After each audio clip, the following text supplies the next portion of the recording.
I told you I was cooking, and here are the ingredients. We got the blue Butero, we got the Aqua Minerva box, and we got this green thread right here. The idea is basically it's an ocean design, so it'll be like this. It'll be the cardholder design that I've already shown you. It'll be like this, and then like this, and then the green stitching. So it's like the green is the seaweed, and then the pebbled aqua, the lighter blue color, is like the surface of the ocean, right? And then the darker blue for the depths, right? It is this same wave design for the side pockets that you saw in the previous cardholder build.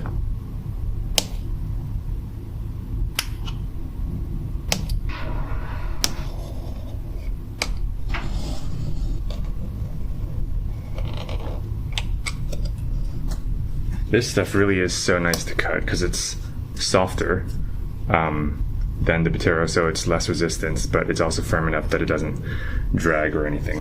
Okay, now I'm just going to line it up and cut off some of the excess to make sure they're all nicely matched up so I have less sanding to do later. So, my motivation for this project. I've been getting more and more comfortable with my leather crafting skills recently, so it's about time I start making moves. Starting to post my videos is one of those moves. Another one of those moves is injecting more creativity into my products.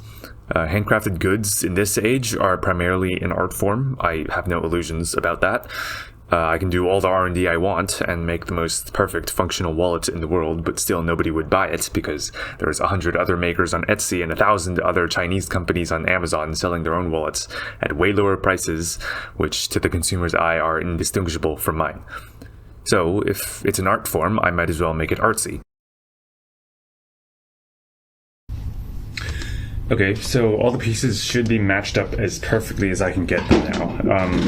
The reason I was so meticulous about it was when I was making my latest prototype, I had to do a ton of sanding because the tolerances were so loose when I was cutting, right? So I didn't want to do that again, so I made sure to cut the edges as perfectly to each other as possible this time, and hopefully I will have to do less sanding now. Okay, next, again, rounding off these with the quarter.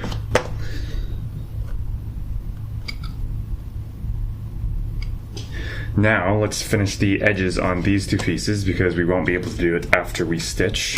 Let's wet the piece up.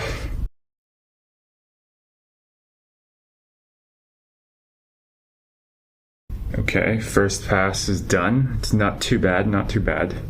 Could be better, but yeah, let's just give it a few more passes and it'll smoothen out, hopefully.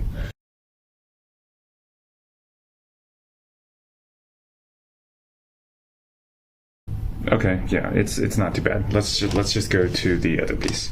This Butero is definitely a lot less thirsty than the raw veg tan I was working with before, so I think I just have to wet it more. I think that was partly what made this kind of imperfect.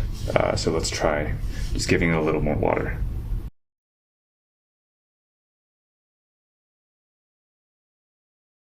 Okay, that one was a little better. I think I just needed to warm up. Okay, let's give it a few more passes now.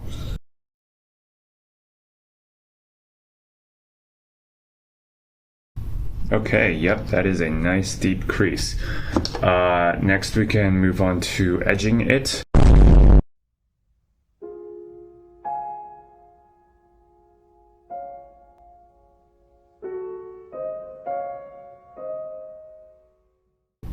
Okay, those are some pretty clean bevels. Now I'm just going to hit it again with some 600.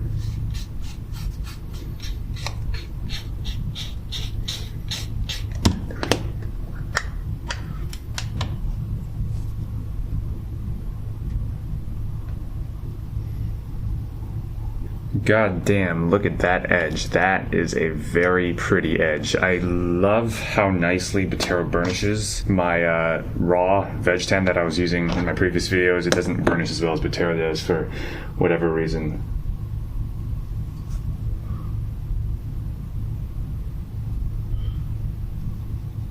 Oh man, that edge is even nicer than the first one. Look at that. Now we can do the stamping.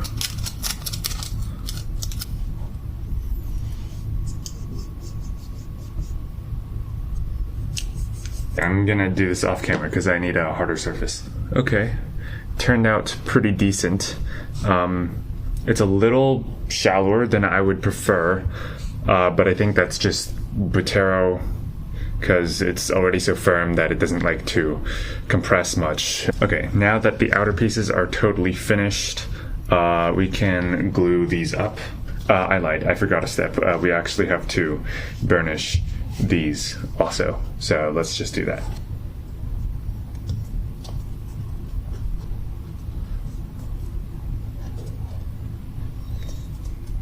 Okay, this stuff is definitely harder to bevel than the Botero just because it's softer. It wants to move out of the way a little more. So the bevels aren't really as clean, but anyway, let's just clean it up with some 600 and then hopefully it'll look good after that. Now we can burnish. I'm pretty curious to see how this Minerva burnishes compared to Botero and the raw veg tan.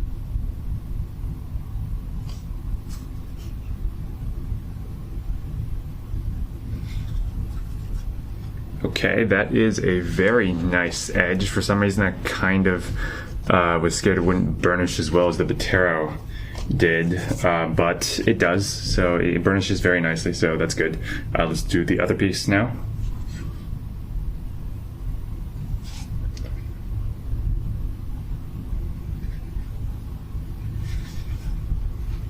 Okay, other one is done as well. Now we can glue. I lied again. There's one more thing that I want to do. It's an experiment, really. I just want to try. It's basically I want to round off the bottom corners before I glue instead of after I glue. The potential downside is that they don't match with each other as well, but the potential upside is that overall it'll be more even. Like if I cut it after I glue, it might slant like this way, whereas if I cut it before I glue, it might be like that, but then I can sand it down and then it'll be even and nice and flat. I'm just going to try it and see how it turns out.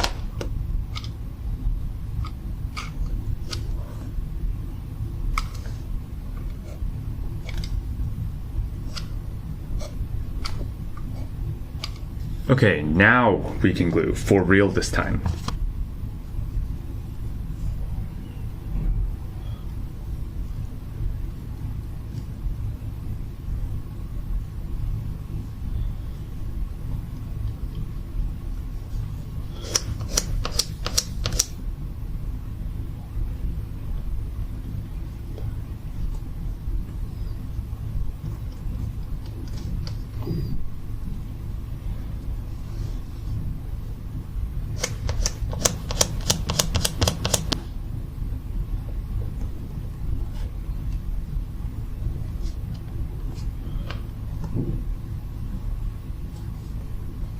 Okay, so that's all glued up, and as you can tell, the edges match up almost perfectly now because I spent so much time like cutting them to make sure they matched up. So that's good because I will have to do way less sanding now, almost none even. Okay, there is actually one more thing to do before I stitch, which is I have to sand the sides flat just so I can stitch accurately and make it all even from the edge, because I have to know where the edge is, right? So yeah, let's do that.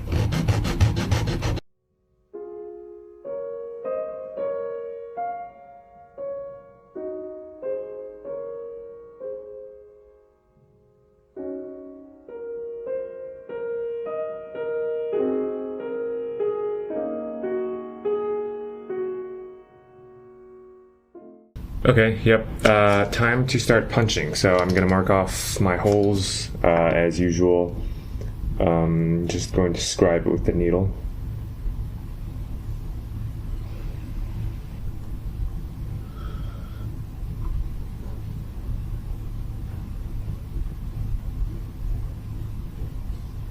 Okay, got my holes all marked out.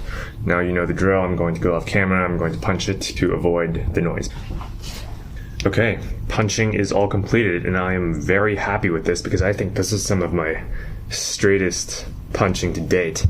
Look at the back, man. That is, I mean, it's obviously not perfect. Backside will never be perfect, but that is very, very even. And I think the tip that was most helpful was I was watching a stitching tutorial by STR Handmade. He's another leathercraft YouTuber if you don't know. And basically, you just want to look at the back every once in a while you're tip tapping away, right? There'll be little bumps on the back, right? And you can see where the stitch is going to come out, and then you can just adjust your angle to account for that to get it where you want it. So yeah, I'm very happy with that. Let's stitch and finish this up now. I've got some dark green thread here. This is actually a little darker of a shade of green than I would like. I don't even know if you can tell that it's green on my phone camera. So yeah, it's a little darker than I like, but you know, whatever. Let's just go.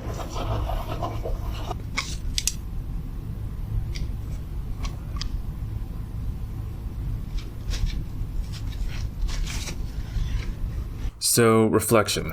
This turned out pretty much perfectly. The one complaint I have is that the green thread is too thick and too dark. You saw me using 0.6mm thread in my previous card holder video, and I thought it looked a little too sparse, so I decided to order 0.8 for this project. I did also consider that the green would be too dark when I was ordering, but I thought the thicker thread combined with the fact that the blue background would also be dark would balance it out. And I misjudged. I was wrong on both those counts.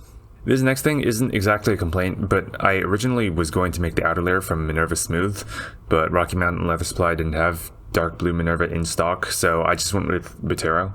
Botero is significantly firmer than Minerva, but I'm not exactly sure if that's a good or a bad thing. So if I ever make enough of these to run out of the Botero, I'll try Minerva Smooth next and see if that makes the card holder feel better or worse.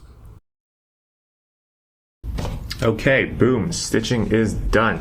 Back stitched 2.5 as always.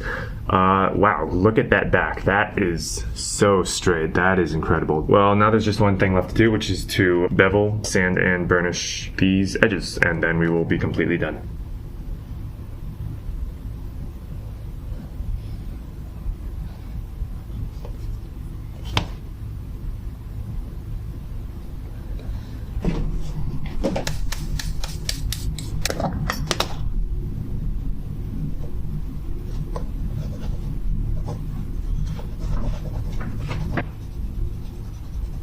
Okay, that will just about do it. Wow, that edge. Look at that edge. I don't know if you can actually see, but that is a really nice edge, I tell you.